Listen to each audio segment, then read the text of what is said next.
Hello everyone, welcome to our YouTube channel. मेरा नाम प्रियांशु है और आज मैं आपको CGL 24 के प्री की 9 सितंबर की थर्ड शिफ्ट में मैथमेटिक्स के जितने भी सवाल आए हैं उनका सॉल्यूशन प्रोवाइड करूंगा। तो चलिए शुरू करते हैं हमारे पहले सवाल से। हमारा पहला क्वेश्चन है कि एक ट्रायंगल PQR दे रखा है और angle Q and angle R की बाइसेक्टर पॉइंट O पे मिलती है। अब पॉइंट O है कहाँ पे? ट्रायंगल के अंदर है। और एंगल QOR की वैल्यू दे रखी है 107 डिग्री। तो पूछ रहा है एंगल P के बारे में बताइए। तो सबसे पहले तो मैं फिगर ड्रॉ कर लेता हूँ। ये P हो गया, ये Q, ये R। Angle Q and angle R की बाइसेक्टर मिलती है O पे ट्रायंगल के अंदर। तो जहां एंगल बाइसेक्टर ट्रायंगल के अंदर मिलती है उसे हम इन सेंटर बोलते हैं। इन सेंटर पे कितने डिग्री का एंगल बनता है इसका एक रिलेशन होता है। तो अगर वो रिलेशन आपको पता है तो आप इस सवाल को इजीली सॉल्व कर पाएंगे। तो देखिए एंगल क्यू ओ आर क्या होगा। एंगल क्यू ओ आर होता है, एंगल क्यू ओ आर ये जो 107 डिग्री दे रखा है ना, इसकी वैल्यू होती है 90 प्लस इसके सामने वाला एंगल। इसके सामने वाला क्या है? Angle P/2। ये रिलेशन होता है। तो इसको बस पुट कर देंगे वैल्यू को। 107 इज इक्वल टू 90 डिग्री अब प्लस एंगल P/2। तो angle P/2 is equal to what? Angle P/2 is equal to 17 degree. तो एंगल P बराबर 34 डिग्री। तो हमारा एंगल P की वैल्यू क्या आ गई? 34, मतलब ऑप्शन 4। लेकिन आप इस सवाल को कब कर पाइएगा? जब आपको ये रिलेशन मालूम हो। इन केस अगर आपको रिलेशन नहीं मालूम हो तब आप किस तरह करेंगे? देखिए, मैं कोई भी एक एंगल को रैंडमली कुछ भी वैल्यू मान सकता हूँ। मान लेते हैं कि ये 33 डिग्री है। अगर ये 33 हो गया तो ये भी 33 हो जाएगा। क्यों? क्योंकि ओ क्यू एक एंगल बाइसेक्टर है। अगर ये 33 है तो और ये 107 है, इसका मतलब क्या? दोनों मिला के 140। तो ये कितना आएगा? ये आएगा 40 डिग्री। अगर ये 40 है तो ये भी 40 आएगा। क्यों? क्योंकि angle line O R angle R की बाइसेक्टर है। तो मुझे क्या मालूम चला? मुझे मालूम चला कि एंगल क्यू बराबर 66 डिग्री, एंगल आर बराबर 80 डिग्री। ये दोनों एंगल मालूम चल गया है और एंगल पी मुझे चाहिए। तो ट्रायंगल का तीनों एंगल का सम 180 होता है। तो 180 में हम इन दोनों का सम को घटा देंगे। तो इन दोनों का सम कितना आएगा? 68146। तो इन दोनों घटाएंगे तो क्या आएगा? 34 डिग्री। मतलब एंगल पी की वैल्यू 34 डिग्री, जो कि ऑप्शन 4 आया था। नेक्स्ट सवाल पे आते हैं। नेक्स्ट है अपना सिंप्लीफिकेशन। तो इसे तो सिंपली सॉल्व करते हैं। 13 माइनस ब्रैकेट यहाँ पे स्टार्ट करूंगा। 7 माइनस ये क्या आएगा? 7 प्लस 4 11 माइनस फिर से ब्रैकेट 7 माइनस इसको सॉल्व करेंगे तो क्या आएगा? 7 और 7 14 और उसमें 4 घटेगा तो 10 आएगा। फिर यहाँ पे ब्रैकेट है, फिर 14 और फिर से ब्रैकेट। 13 माइनस यहाँ पे देखिए 7 माइनस 11 इसे सॉल्व करेंगे तो -3 आएगा। माइनस माइनस प्लस हो जाएगा तो +3। अब प्लस 14 फिर से ब्रैकेट। 13 माइनस अब यहाँ पे क्या होगा? 14 प्लस 3 17, 17 प्लस 7 24। 24 में 11 घटेगा तो क्या बचेगा? 13 बचेगा। तो 13 माइनस 13 इज इक्वल टू 0, जो कि ऑप्शन नंबर 3 में है। अगले अगले सवाल पे आते हैं। हमारा अगला सवाल है, इसमें आपसे ये पूछ रहा है कि इसमें देखिए 4 प्रिंटर हैं LMNO। वो अलग अलग डे पे कितना प्रिंट करते हैं उसके उसका डाटा दे रखा है। आपको बोला है कि वेडनेसडे में 15% ज़्यादा प्रिंट करते हैं। टोटल नंबर ऑफ पेज जो वेडनेसडे में प्रिंट होता है सारे प्रिंटर मिला के, वो 15% ज़्यादा होता है किसके मुकाबले? जो सैटरडे में प्रिंट हो रहा है। तो सैटरडे में जितना प्रिंट हो रहा है पहले मैं वो निकाल लूंगा। उससे 15% ज़्यादा हो रहा है वेडनेसडे में। तो पूछा है वेडनेसडे में कितना प्रिंट हो रहा है। तो पहले तो मैं ये निकाल लूँ कि सैटरडे में प्रिंट कितना हो रहा है। तो इन इस रो में जितने भी डाटा है सारे को मैं ऐड कर लेता हूँ। तो ये 0 हो जाएगा। और 9 8 17, 17 3 20, 20 4 24, 2 हुआ, 8 2 10, 5 15, 2 17, 17 5 22, फिर 2 7 2 9, 9 6 15, 1 16, 16 8 24, 4 बाकी 2, 2 1 3। मतलब इतना प्रिंट हो रहा है आपको सैटरडे में। वेडनेसडे में बोला है कि 15% ज्यादा है। तो वेडनेसडे में है कितना? इसका 115/100। इसे सॉल्व करेंगे तो ये 20 बार कटेगा, ये 23 बार, फिर ये 0 से 0 कट गया। अब जब 2 से इसको काटेंगे तो क्या आएगा? 2 1 3, 2 7 14, 2 1 2 2 4। तो 1712 इंटू 23। इसको मल्टीप्लाई करने पे क्या आएगा? 23 2 46 6। देखिए यूनिट डिजिट मेरा इसी में सिर्फ 6 है। तो मैं इसको टिक करके आगे बढ़ जाऊंगा। इनकेस और होता, अगर कि किसी और ऑप्शन में यूनिट डिजिट 6 होता तो मैं और आगे बढ़ता, अदरवाइज मैं इतना ही करके टिक करके आगे बढ़ जाऊंगा। देखिए अगला सवाल है, एक साड़ी है जिसकी मार्केट प्राइस 10,490 है, क्लियरेंस सेल में उसे इतना में बेच दिया जाता है, तो बताइए डिस्काउंट परसेंट कितना दिया गया उस साड़ी पे। तो सबसे पहले तो मैं ये निकाल लूंगा कि डिस्काउंट कितने का मिला उस पे। तो मार्केट प्राइस जितनी है और सेलिंग प्राइस, मार्केट प्राइस इतनी है और सेलिंग प्राइस इतनी है, तो डिस्काउंट कितने का हुआ, इन दोनों का डिफरेंस के बराबर। तो 490 माइनस 9441 अगर सब्ट्रैक्ट करेंगे तो क्या आएगा, ये आएगा 9, ये हो जाएगा 549, ये 0, ये 1, तो 1,049 रुपये का यहाँ पे डिस्काउंट मिला। तो पूछा है डिस्काउंट परसेंट कितने का है, डिस्काउंट परसेंट क्या होता है, डिस्काउंट परसेंट कितना, कितना का डिस्काउंट मिला, वो बाय किस पे मिला, तो मार्केट प्राइस पे मिला। मार्केट प्राइस है कितनी अपनी, 10490 इंटू 100। इसको सॉल्व करेंगे तो ये तो जीरो जीरो कट जाएगा, ये इसको कट कर देगा, तो बचेगा क्या, 10%। तो अपना आंसर क्या हो गया, आंसर ऑप्शन नंबर 1। अगले सवाल पे आते हैं। अगला सवाल हमारा है कि पाइप ए किसी टंकी को 12 घंटे में भर देता है, लेकिन उस टंकी के बॉटम में एक लीक होने के कारण उसे 18 घंटे लग जाते हैं भरने में। तो बताइए कि अगर टंकी भरी हुई है तो वो लीक अकेला उस टंकी को कितने देर में खाली कर लेगा। तो देखिए ये 12 आवर क्या है, ये है पाइप ए टंकी को भरने में कितना समय लेती है वो है। ये 18 आवर क्या है कि टंक पाइप ए और वो जो लीक है जिसके कारण से पानी निकल जा रहा है, उसको दोनों अगर काम कर रहा है तो 18 घंटे लगते हैं। मैं इन दोनों का एलसीएम लूंगा तो ये क्या आएगा, 36 लीटर आएगा। ये क्या आया, टंकी की कैपेसिटी। मैं एज्यूम कर रहा हूँ, जरूरी नहीं है कि टंकी की कैपेसिटी इतनी हो, लेकिन ये एजम्पशन होता है। तो इसमें से डिवाइड करेंगे 36/12, तो क्या आएगा, 3 लीटर पर आवर। मतलब पाइप ए उस टंकी में 3 लीटर, 1 घंटा में 3 लीटर पानी जमा कर रहा है, और वो पाइप और वो जो लीक है उसके कारण से क्या हो रहा है, 2 लीटर पर आवर टंकी में पानी जमा हो रहा है। इसका मतलब क्या हुआ कि जो लीक है ना उस कारण से 1 लीटर पर आवर पानी निकल जा रहा है। तो बोला है कि अगर टंकी भरी हुई है तो कितना समय लगेगा टंकी को खाली होने में। अगर टंकी भरी हुई है मतलब 36 लीटर है, तो 36 लीटर अगर सिर्फ लीक ही हो रहा है पानी, तो क्या होगा, 36 लीटर पानी को खाली करना है, 1 लीटर पर आवर खाली करती है, तो 36 आवर में खाली कर देंगी। तो ऑप्शन नंबर 4 हो जाएगा। अगला सवाल में आते हैं। इसमें बोला है दो ट्रायंगल है ई एफ जी और एच आई जे, दोनों ट्रायंगल कॉन्ग्रुएंट हैं। अगर एक ट्रायंगल का एरिया ई एफ जी का जो एरिया है 124 सेंटीमीटर स्क्वायर है, तो बताइए एच आई जे का एरिया क्या होगा। तो अगर दो ट्रायंगल कॉन्ग्रुएंट होती है तो उसका सर एक दूसरे से सब चीज बराबर होता है। दोनों ट्रायंगल की साइड की लंबाई बराबर होगी, एंगल का वैल्यू बराबर होगा, पैरीमीटर की वैल्यू बराबर होगी, एरिया बराबर होगा। तो एरिया भी बराबर होगा, तो एक ट्रायंगल का एरिया दे रखा है 124, तो आपको बता रखा है कि दोनों ट्रायंगल कॉन्ग्रुएंट हैं, तो अगल दूसरा ट्रायंगल का भी एरिया सेम 124 ही आएगा। अगला सवाल पे आते हैं। अगला है मेरा कि एक इक्वेशन दे रखा है, if let A plus B बराबर 2c, तो बोला है कौन सा सही होगा। तो इसको मैं वैल्यू पुटिंग से बना लूंगा, A plus two B is equal to, नहीं नहीं ए प्लस टू बी नहीं है, A plus B is equal to 2c है। तो मैं इसमें क्या करूंगा, मैं मान लूंगा कुछ भी वैल्यू मान लूंगा, मैं b इक्वल टू 0 मान लेता हूँ, मान लीजिए। तो c मान लेता हूँ 1 है। अगर b 0 है c 1 है तो a कितना आएगा, a आ जाएगा 2 आ जाएगा। तो अगर इस डाटा को मैं इन सारे ऑप्शन में से चेक करूं, जो सेटिस्फाई कर गया वही हमारा आंसर हो जाएगा। तो चलिए मैं चेक कर लेता हूं। अगर पहले ऑप्शन में मैं इसको डाल के देखूं तो क्या आएगा, ये आएगा 4 अब plus 4 is equal to 0 plus 0, तो 8 इज इक्वल टू 0, ये तो होगा नहीं। तो ऑप्शन नंबर 1 ये गलत है, सेटिस्फाई नहीं किया इसलिए गलत हो गया। सिमिलरली सेकंड में चेक करूंगा तो क्या आएगा, सेकंड में आएगा 4 minus 0 is equal to 0 minus 4, यहाँ से आया 4 इज इक्वल टू -4, ये भी सेटिस्फाई नहीं किया तो ये भी गलत हो गया। ऑप्शन नंबर 3 चेक करेंगे तो क्या आएगा, यहाँ आएगा 4 प्लस 0 इज इक्वल टू 0 अब प्लस 4, यहाँ पे देखिए 4 इज इक्वल टू 4 आ रहा है, तो ये अपना सही हो सकता है। मैं ऑप्शन ऑप्शन फोर को भी चेक करूंगा। इन केस अगर ऐसा हुआ कि ऑप्शन 4 भी सेटिस्फाई कर जाएगा, तो मुझे कोई और डाटा यहाँ पे डाल के चेक करना पड़ेगा, डाटा यहाँ पे कोई और मैं एज्यूम करूंगा फिर उसको चेक करना पड़ेगा। इन केस अगर ऑप्शन 4 मैच नहीं करता है तो अपना ऑप्शन 3 ही सही हो जाएगा। तो फोर्थ पहले चेक कर लेता हूँ मैं।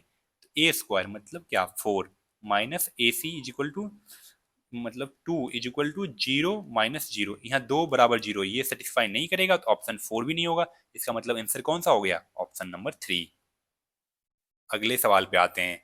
हमारा अगला सवाल है, दो लाइन की इक्वेशन दे रखी है और बोला है के की जो वैल्यू है 0 से बड़ा है, तो बताइए के स्क्वायर प्लस एक्स क्या होगा। और बोला है दोनों लाइन पैरेलल हैं, समानांतर हैं। तो अगर दो लाइन पैरेलल हैं, देखिए अगर दो लाइन की इक्वेशन कुछ इस प्रकार रहे, a1x plus b1y plus c1 is equal to 0 और a2x plus b2y plus c2 is equal to 0 और दोनों लाइन आपस में पैरेलल हो, तो a1 by a2 is equal to b1 by b2 होती है। ये मेरा एक कंडीशन है। तो अगर इसको हम इस लाइन से कंपेयर करें, इस दोनों लाइन से कंपेयर करें, तो ये हम लिख सकते हैं। तो मैं लिख लेता हूँ उसको, 4/k-2 is equal to k-2/9। तो यहाँ से क्या आएगा? 36 इज इक्वल टू k-2 का स्क्वायर। तो अगर हम स्क्वायर रूट दोनों तरफ लगा लें तो क्या बचेगा? k-2 इज इक्वल टू +-6 आएगा। तो k-2 की एक वैल्यू आएगी +6, एक आएगी k-2 इक्वल टू -6। तो यहाँ से k की वैल्यू आ गई 8, यहाँ से k की वैल्यू आ गई -4। बोला है मुझे k ग्रेटर देन 0 होना चाहिए, तो मैं k की ये वैल्यू लूंगा, ये नहीं लूंगा क्योंकि ये माइनस में है। पूछा है k स्क्वायर प्लस 6, तो क्या हो जाएगा? 64 + 6 दैट इज 70। तो अपना आंसर कौन सा हो जाएगा? Option number 2। एक ये तरीका है आपको सॉल्व करने का। एक दूसरा तरीका भी है, मैं दूसरा तरीका भी दिखाता हूँ आपको। अपना दूसरा तरीका है कि अगर लाइन की equation y is equal to M X plus C रहे, y is equal to M X plus C रहे, तो ये जो x के साथ जो टर्म रहता है ना m, उसको हमें बोलते हैं, उसे हम बोलते हैं स्लोप। उस लाइन की स्लोप है। तो अगर दो लाइन आपस में पैरेलल हो तो वो क्या होता है? स्लोप इक्वल होता है। तो मैं इस लाइन को इस फॉर्म में और इस लाइन को भी इस फॉर्म में लिख लेता हूँ। तो अगर इस लाइन को मैं इस फॉर्म में लिखूंगा तो क्या आएगा? आएगा k-2y is equal to -4x -3। तो y की वैल्यू क्या आएगी? y की वैल्यू आ जाएगी -4/k-2 और -3/k-2। ठीक है। दूसरी अगर इस लाइन को मैं इस फॉर्म में लिखूंगा तो क्या आएगा? यहाँ पे देखिए 9y is equal to minus में k-2x और +5। तो y की वैल्यू यहाँ पे आ जाएगी माइनस में k-2/9, x तो रहेगा ही, अब +5/9। तो अगर m बराबर होता है, स्लोप बराबर होता है ना, तो स्लोप में बराबर कर देता हूँ। इसका स्लोप क्या है? यहाँ पे x रहेगा साथ में। तो यहाँ पे स्लोप क्या है? यहाँ पे स्लोप है -4/k-2 और यहाँ पे क्या है? -k-2 और 9। तो माइनस माइनस तो कट जाएगा, बचेगा क्या? क्रॉस मल्टीप्लाई करूंगा तो क्या बचेगा? 36 इज इक्वल टू k-2 का स्क्वायर। अगर दोनों तरफ स्क्वायर रूट लगाएंगे तो सेम रिजल्ट आएगा, k-2 इज इक्वल टू +-6। तो k की वैल्यू आ जाएगी, एक तो 8 और एक आ जाएगी -4। मुझे बोला है k ग्रेटर देन 0 होना चाहिए, तो मैं 8 वाला लूंगा। तो k स्क्वायर प्लस 6 क्या हो जाएगा? 64 + 6 दैट इज 70। तो अपना आंसर हो जाएगा 70 सेम। अगला सवाल में चलते हैं। हमारा अगला बोल रहा है कि 4 कंपनी है, C1 C2 C3 C4। उसमें टी शर्ट का प्रोडक्शन बताया है कि अलग अलग सालों में टी शर्ट कितना प्रोड्यूस होता है। तो पूछा है कि इन चार सालों में किस कंपनी का एवरेज, मैक्सिमम एवरेज किस कंपनी का ज्यादा है टी शर्ट प्रोडक्शन में। तो एक तो तरीका है कि ये चारों का हम सम कर लेंगे, तो हमें निकल के आए जो डाटा आएगा वो क्या आएगा कि C1 इन 4 सालों में कितना टी शर्ट प्रोड्यूस किया है। सिमिलरली C2 का भी वही करेंगे, चारों का सम करके ऐड कर लेंगे। इसी तरह C3 C4, जिसका डाटा मैक्सिमम ज्यादा रहेगा उसी का एवरेज ज्यादा रहेगा। एक तो ये तरीका है, लेकिन इसमें क्या होगा कि थोड़ी सी कैलकुलेशन मेरी बढ़ जाएगी। तो मैं ये तरीके से थोड़ा सा बचूंगा। मैं क्या करूंगा, इतना नहीं करूंगा, सारा का सम नहीं करूंगा, मैं बस कंपेयर कर लूंगा डाटा को। कंपेयर किस तरह करेंगे? C1 और C2 को कंपेयर अगर करें तो क्या होगा? देखिए इसमें 2019 में किसका प्रोडक्शन ज्यादा है? C2 का 1 ज्यादा है, इसमें इसका 9 ज्यादा है, इसमें ये 8 ज्यादा है और ये 2 ज्यादा है। तो हुआ क्या? ये 11 ज्यादा और ये 9। तो ओवरऑल किसका ज्यादा प्रोडक्शन हुआ? C2 का। कितना? 2 ज्यादा हुआ। तो C1 और C2 में C2 का प्रोडक्शन ज्यादा है, तो C1 को हम इग्नोर करेंगे। अब क्या करेंगे? C2 का किसी और C3 के साथ कंपेयर कर लेंगे। अगर कंपेयर करें तो ये दोनों बराबर है। इसमें ये जो 3 ज्यादा है, इसमें ये 5 ज्यादा है और इसमें ये 14 मैक्स ज्यादा है। तो क्या हुआ? C2 तो ओवरऑल ज्यादा हो गया ना C3 से, मतलब C3 को भी इग्नोर करना है। अब चेक कर लेना है कि C2 और C4 में किसका प्रोडक्शन ज़्यादा हो रहा है। तो इसमें ये बड़ा है 4, इसमें ये +9 बड़ा है, इसमें ये 8 बड़ा है और इसमें ये 2 बड़ा है। तो ये क्या हुआ, 9 13 2 15, 15 इसमें प्लस है, इसमें +8 है। तो बड़ा कौन हो गया, बड़ा C2 और C4 में C2 बड़ा हो गया, 7 से ये बड़ा है। इस C4 के मुकाबले C2 7 बड़ा है। तो ओवरऑल किसका प्रोडक्शन ज्यादा है, C2 का ही ज्यादा है। तो हम कह सकते हैं कि एवरेज C2 का ज्यादा रहा होगा। नेक्स्ट सवाल पे आते हैं। अब हमारा अगला सवाल है कि x, y and z are positive number and x plus Y plus Z is equal to 1। तो बोला है 1/x plus 1/y plus 1/z की लिस्ट वैल्यू बताइए। देखिए मुझे इसकी लिस्ट वैल्यू पूछा है। तो जब 1/x की अगर हमें लिस्ट वैल्यू पूछेगा, इसका मतलब क्या हुआ, 1/x की लिस्ट वैल्यू कब आएगा, जब x की मैक्सिमम वैल्यू रहेगी, तभी तो 1/x की लिस्ट वैल्यू रहेगा। और इधर मेरा दे रखा है कि x plus Y plus Z is equal to 1। हमें क्या चाहिए, x और y और z की मैक्सिमम वैल्यू चाहिए, तभी ये हमारा लिस्ट वैल्यू देगा 1/x plus 1/y plus 1/z। तो इसकी मैक्सिमम वैल्यू कब रहेगी, जब तीनों की वैल्यू बराबर हो, मतलब x is equal to Y is equal to Z रहे, तभी ये मैक्सिमम वैल्यू देगा। तो अगर तीनों बराबर हो तो क्या हो जाएगा, 3x इज इक्वल टू 1 हो जाएगा। तो x बराबर क्या, 1/3। अगर x बराबर 1/3 तो तीनों मैंने बराबर माना है ना, तो y की वैल्यू भी सेम, z की वैल्यू भी सेम, मतलब x y z तीनों की वैल्यू 1/3। तो अगर तीनों की वैल्यू 1/3 हो गया तो 1/x कितना आएगा, 1/x जाएगा 1/1/3 दैट इज 3। सिमिलरली y की वैल्यू भी 3, z की वैल्यू भी 3, तीनों का सम क्या हो जाएगा, 9 हो जाएगा। तो 1/x plus 1/y plus 1/z is equal to 9, option number 3 अपना। अगले सवाल पे, अगला अगला सवाल में बोल रहा है मीन प्रोपोर्शनल निकालने के लिए बोला है। तो मीन प्रोपोर्शनल, अगर दो नंबर दे रखा है a और b, उसका मीन प्रोपोर्शनल क्या होता है, स्क्वायर रूट के अंदर a इंटू बी। यहाँ पे दो नंबर दे रखा है आपका 8a² और 18/a⁴। तो इसका मीन प्रोपोर्शनल क्या हो जाएगा, 8a² इंटू 18/a⁴। अब देखिए इसको काट देगा a² से, तो बचा क्या अंदर में, 144/a², दैट इज 12/a, मतलब ऑप्शन नंबर 4। अगले सवाल में आते हैं। हमारा अगला सवाल है एक ट्रिग्नोमेट्री का सवाल है। ये दे रखा है कॉसेक अल्फा पूछा है। तो एक तो ये कर सकते हैं कि हम इसे सिंपली क्रॉस मल्टीप्लाई कर लेंगे। तो क्रॉस मल्टीप्लाई करेंगे तो क्या आएगा, 4 sec alpha plus 4 10 alpha is equal to 7 sec alpha minus 7 10 alpha. ठीक है, तो यहाँ से क्या आया, 3 सेक अल्फा और इधर से 11 10 अल्फा। तो अगर सेक अल्फा बाई 10 अल्फा करना हो तो क्या आएगा, 11/3 आएगा। अब सेक अल्फा की वैल्यू क्या होती है, 1/cos अल्फा, और 10 अल्फा की वैल्यू क्या होती है, sine alpha by cos alpha, equal to 11/3 है। तो 1/cos अल्फा इंटू यहाँ क्या हो जाएगा, cos alpha by sine alpha is equal to 11/3। cos alpha cut जाएगा, बचेगा क्या, 1/sin alpha is equal to 11/3। 1/sin alpha ये किस, इसकी वैल्यू क्या होगी, इसकी वैल्यू होगी cosec alpha is equal to 11/3। तो cosec अल्फा ही आपसे पूछा है, तो 11/3 ऑप्शन नंबर 3 हो जाएगा। एक तरीका तो अपना ये है। दूसरा तरीका है कि हम इसमें कॉम्पोनेंडो डिविडेंडो भी अप्लाई कर सकते हैं। वो देखिए कैसे, अगर मुझे a/b is equal to c/d दे रखा है, तो मैं इसमें क्या लिख सकता हूँ, a plus B divided by a minus B is equal to c plus D by c minus D. ठीक है, सिमिलरली इसी इसी चीज का मैं इसमें इस्तेमाल करूंगा। तो क्या लिख सकता हूं मैं, sec alpha plus 10 alpha plus sec alpha minus 10 alpha, नीचे हो जाएगा सेक अल्फा प्लस 10 अल्फा, फिर माइनस साइन के साथ, तो क्या आएगा सेक अल्फा और यहाँ पे प्लस आ जाएगा, plus 10 alpha is equal to 7 + 4 11, 7 - 4 3। अब देखिए ये और ये कट गया, ये और ये कट गया, तो बचा क्या, 2 सेक अल्फा, नीचे हो गया 2 10 अल्फा इज इक्वल टू 11/3। 2 से 2 कट जाएगा, सेक अल्फा क्या होता है, 1/cos अल्फा, और साइन अल्फा 10 अल्फा क्या होता है, sine alpha by cos alpha is equal to 11/3। तो होगा क्या, 1/cos alpha into cos alpha by sine alpha is equal to 11/3। ये कट गया, तो बचा क्या, 1/sin alpha is equal to 11/3। 1/sin alpha मतलब cosec alpha is equal to 11/3, option number 3। अगले सवाल पे आते हैं।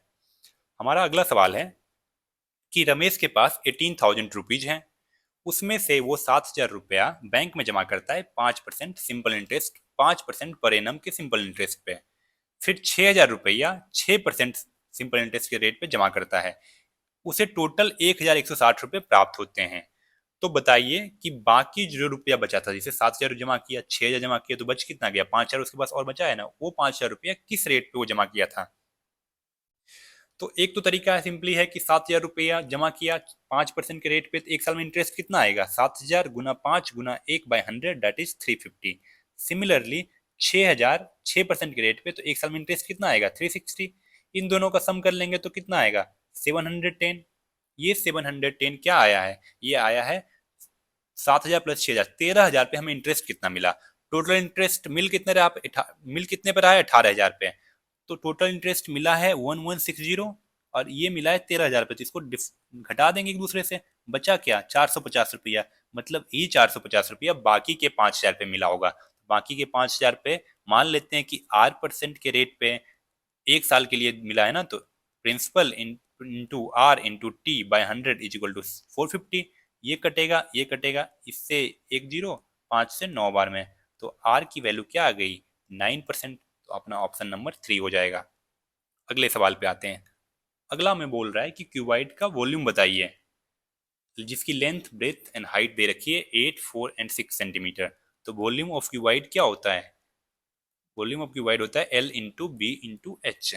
तो एल की लंबाई 8 इंटू 4 इंटू 6 है, तो 8 गुना 4 32, 32 गुना 6 कितना हो जाएगा?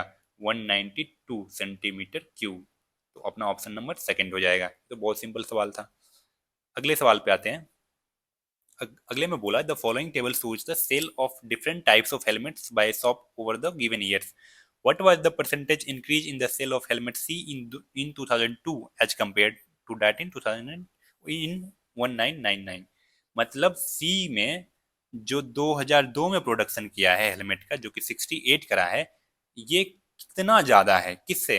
C का ही 1999 में जो प्रोडक्शन हुआ है, 2002 में 68 हुआ है, इसमें 54 हुआ है, तो कितना ज्यादा हुआ है? 14 ज्यादा हुआ है। किस पे?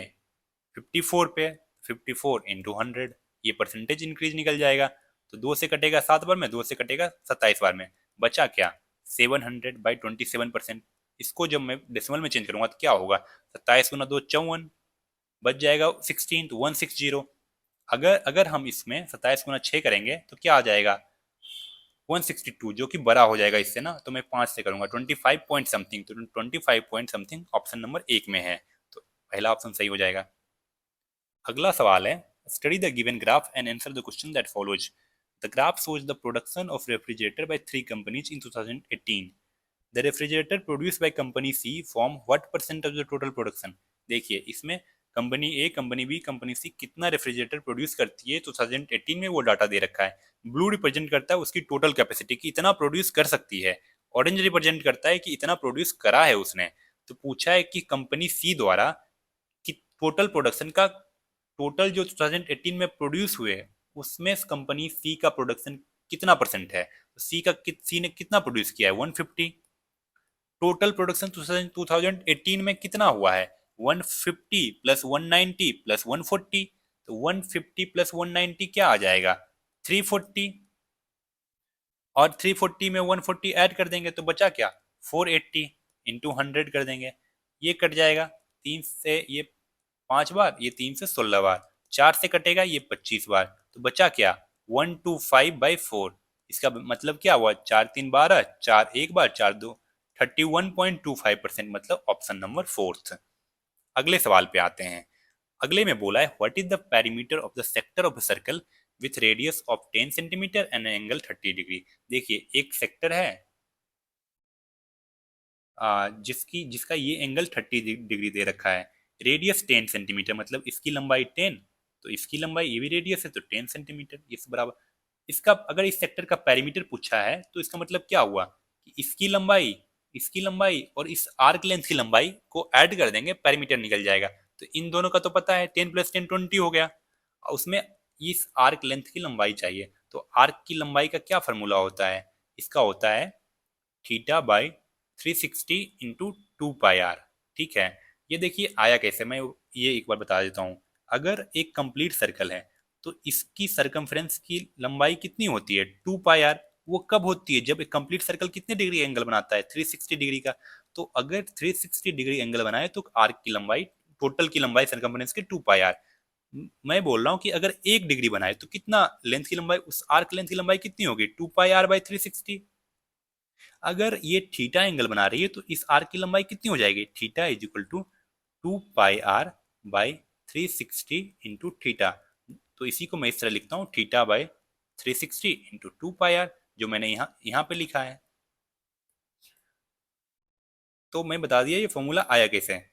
तो आर्क की लंबाई अगर निकालना हो तो क्या होगा, थीटा अपना कितना है 30 डिग्री, 30/360 इंटू 2 पाई की वैल्यू 3.14 और रेडियस दे रखा है 10। ये कट जाएगा 12 बार में, ये कटेगा 6 बार में, आया क्या 31.4/6। ये कितना बार में जाएगा, 6 25 एक 31 6 2 12, 5.2 समथिंग आएगा। तो 20 तो इन दोनों की लंबाई हो चुकी थी, इसकी लंबाई 5.2, तो 20 20 में ऐड कर देंगे तो 25.2 समथिंग आएगा। 25.2 कौन से ऑप्शन में है, ऑप्शन नंबर 4 में, वो सही हो जाएगा। अगले सवाल पे आते हैं। अगला बोला है कि ये नंबर अगर 11 से डिविजिबल है तो बताइए के की वैल्यू कितनी है। तो अगर कोई नंबर 11 से डिविजिबल हो तो मैं क्या इसका रूल है कि अल्टरनेट नंबर का सम करना होता है। अल्टरनेट नंबर का सम करेंगे और दोनों में डिफरेंस निकालेंगे। अगर दोनों का डिफरेंस या तो 0 या 11 से डिविजिबल रहे तो वो नंबर 11 से भी डिविजिबल हो जाएगा। तो इसमें अगर अल्टरनेट नंबर का सम करें तो क्या होगा, 8 + 4 12, 12 + 5 17, 17 + 8 25। एक नंबर, एक तो 25 आ गया, दूसरा क्या आएगा 5 + k, 9 + k और 16 + k, 16 + k। एक इतना आया, एक इतना आया। दोनों में अगर डिफरेंस करेंगे तो क्या होना चाहिए, या तो 0 दे दे या 11 या 22 इस तरह आए, या तो 0 या तो 11 का मल्टीपल। तो अगर मैं k की वैल्यू ये 9 डाल दूं तो 25 - 25 = 0 हो जाएगा। तो k की कौन सी वैल्यू पे ये नंबर डिविजिबल होगा, k की 9 वाले वैल्यू को डिविजिबल हो जाएगा, मतलब ऑप्शन नंबर 2। अगले सवाल पे आते हैं।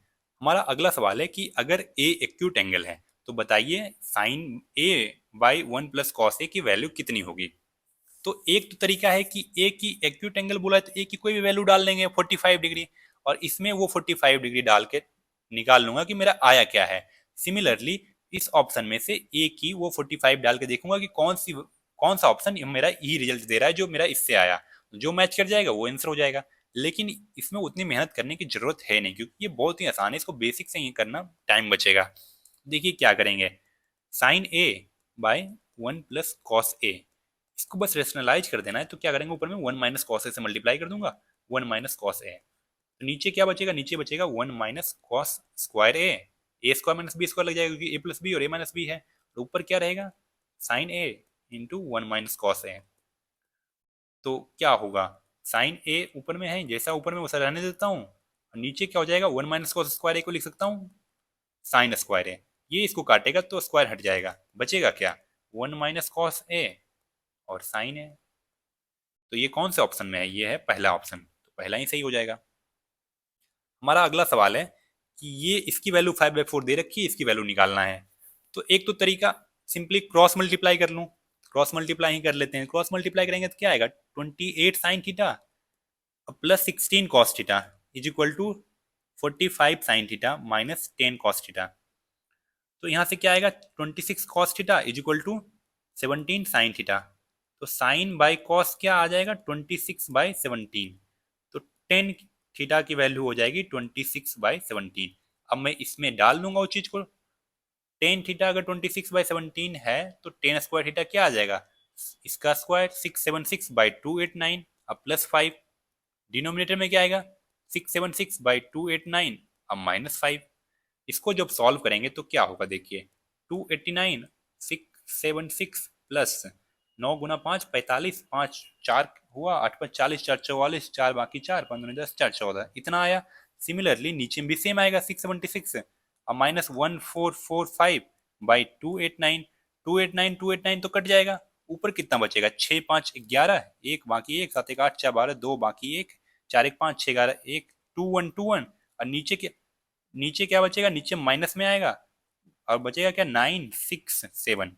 तो ये माइनस में आएगा तो मतलब कौन सा ऑप्शन सही हो जाएगा, ऑप्शन नंबर सेकंड सही हो जाएगा, 2121 - 2121/769।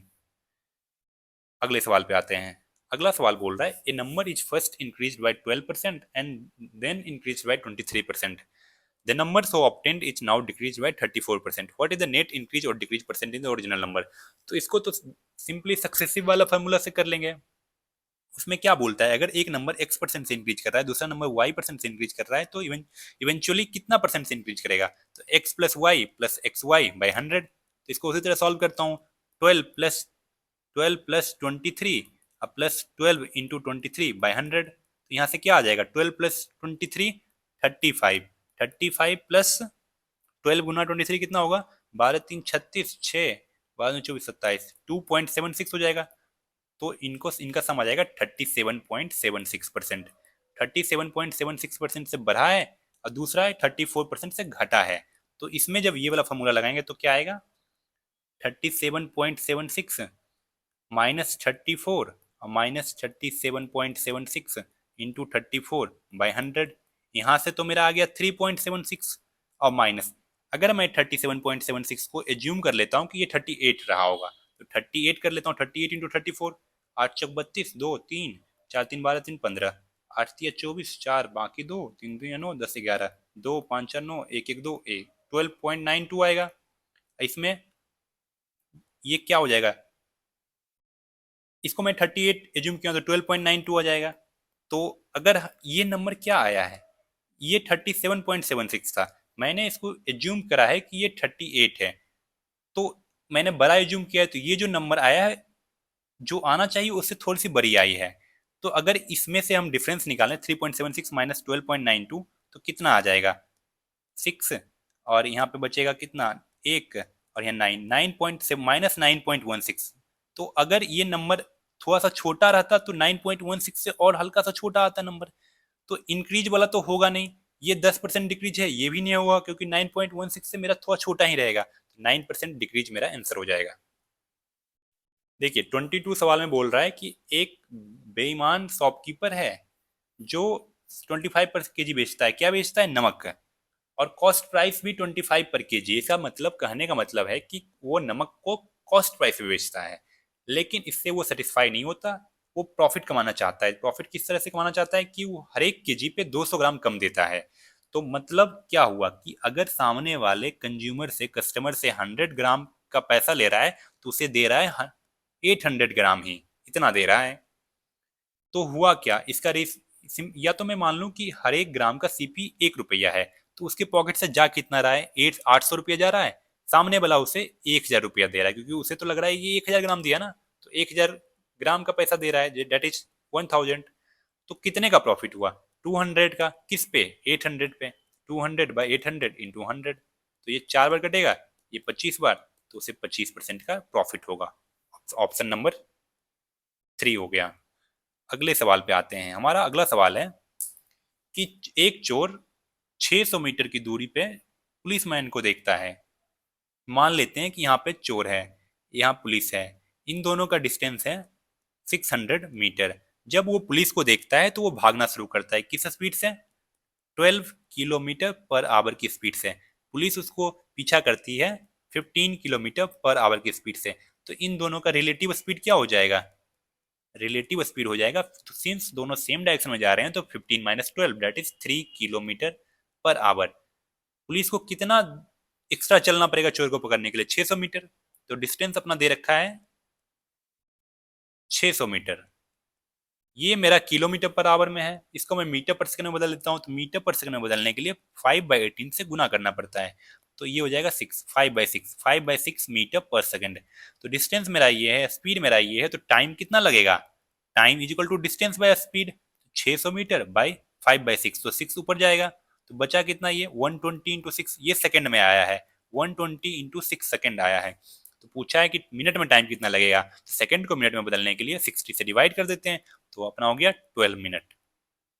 तो ऑप्शन नंबर 4. अगला सवाल है find the area of sector which perimeter is 64/3 and central angle is 60 degree. देखिए एक सेक्टर है, ये क्वेश्चन इस शिफ्ट में एक बार और इस टाइप का क्वेश्चन इस शिफ्ट में एक और आ चुका था. सेंट्रल एंगल 60 डिग्री है और इसका पेरीमीटर दे रखा है 64/3. पेरीमीटर होगा क्या? इसका इसकी इसकी लंबाई इसकी लंबाई और इस आर्क लेंथ की लंबाई के सम के बराबर। ठीक है, तो मैंने आर्क लेंथ का फॉर्मूला बताया था ना, एक तो इन दोनों का सम हो जाएगा 2r, अब प्लस इस आर्क लेंथ की लंबाई का फॉर्मूला क्या होता है, theta by 360, theta by 360 into 2 pi R. तो ई तो पैरामीटर आएगा ना इन दोनों का सम करने पे, इज इक्वल टू क्या दे रखा है 64/3। तो 2r क्या हो जाएगा, आर आर ही तो मुझे निकालना है, और ये थीटा दे रखा है 60 डिग्री, तो 60/360 क्या होगा 1/6 into 2 pi R is equal to 64/3। यहाँ से ये कट जाएगा 3 बार में, आर अगर कॉमन लें तो क्या बचेगा, इधर 2 बचेगा और इधर क्या बचेगा 20, पाई की जगह पर मैं 22/7 लिख रहा हूँ इंटू 3, ये बचेगा इज इक्वल टू 64/3। तो आर कॉमन है, नीचे बच गया अपना 21, इधर हो गया 42 प्लस 22 इज इक्वल टू 64/3। हुआ क्या, अब हो गया, इन दोनों को ऐड करूंगा तो 64/21 इज इक्वल टू 64/3। ये 64 कटेगा तो 3r की वैल्यू आएगी 21, तो r बराबर 7 सेंटीमीटर। तो रेडियस की लंबाई हो गई 7 सेंटीमीटर। अब आपसे क्या पूछा है आपसे इस सेक्टर का एरिया बताइए। तो जिस तरीके से मैंने वो फार्मूला डिराइव किया था, आर्क लेंथ की लंबाई, इस सेक्टर का एरिया का भी फार्मूला मैं डिराइव कर लेता हूँ पहले। या तो ऐसे तो आपको याद होना चाहिए, लेकिन मैं डिराइव करके दिखा रहा हूँ। अगर एक कंप्लीट सर्कल है, मतलब क्या हुआ 360 डिग्री एंगल बना रहा है, उसका एरिया क्या होता है πr²। अगर 1 डिग्री एंगल बनाएगा तो उसका एरिया क्या होगा πr²/360। अगर थीटा डिग्री एंगल बनाए तो उसका एरिया क्या होगा, उसका एरिया ये हो जाएगा। मतलब अगर एक सेक्टर का एरिया पूछ रहा है तो θ/360 इंटू πr²। तो थीटा हमें मालूम है 60, θ/360 इंटू पाई की वैल्यू 22/7, और रेडियस कितना अपना निकला 7, तो 7 इंटू 7। ये कटेगा इसको 6 बार में, ये काटेगा इसको पूरा कंप्लीटली, 2 × 3 = 6 11, तो अपना क्या आ गया 77/3, ऑप्शन नंबर 4। अगले सवाल पे आते हैं। हमारा अगला और आखिरी सवाल है, a stock portfolio consist of 4 stocks. Stock A represent 20% of the portfolio and has a return of 6%. Stock B represent 30% of the portfolio and has a return of 8%. Stock C represent 20% of the portfolio and has a return of 4%. Stock D represent the remaining 30% of the portfolio and has a negative return of 5%. What is the average return? Average return पूछ रहा है, मैं मान लेता हूँ total portfolio 100 है। अगर 100 है तो स्टॉक ए रिप्रेजेंट कितना करेगा, स्टॉक ए रिप्रेजेंट करेगा 20, स्टॉक बी कितना रिप्रेजेंट करेगा 30, स्टॉक सी कितना रिप्रेजेंट करेगा 20, और स्टॉक डी कितना रिप्रेजेंट करेगा, स्टॉक डी रिप्रेजेंट करेगा 30। स्टॉक ए पे हमारा रिटर्न होता है 6% का, स्टॉक बी पे 8% का, स्टॉक सी पे 4% का, और स्टॉक डी पे कितना -5% का। तो इस पे हमें कितना रुपया मुझे मिलेगा, 20 पे 6% अगर हमें मिल रहा है तो 1.2, इस पे कितना 20 into 6/100 that is 1.2। Similarly 30 into 8/100 that is 2.4। यहाँ पे 0.8 और यहाँ पे कितना -1.5 मेरा लॉस होगा। तो इन दोनों का सम करें तो 3.6 और ये 4.4, 4.4 मिला हमें, 1.5 का लॉस हुआ, मतलब 2.9 हमें मिला, प्रॉफिट हुआ। टोटल था कितना, टोटल था मेरा, टोटल पोर्टफोलियो मैंने 100 माना था, तो 100 पे 2.9 का गेन हुआ, तो कितना एवरेज रिटर्न हुआ, तो 2.9% का, 2.9/100 इंटू 100 दैट इज 2.9% का हमें रिटर्न मिला। तो ऑप्शन नंबर 4 सही हो जाएगा। ये थे आपके सारे शिफ्ट के सवाल।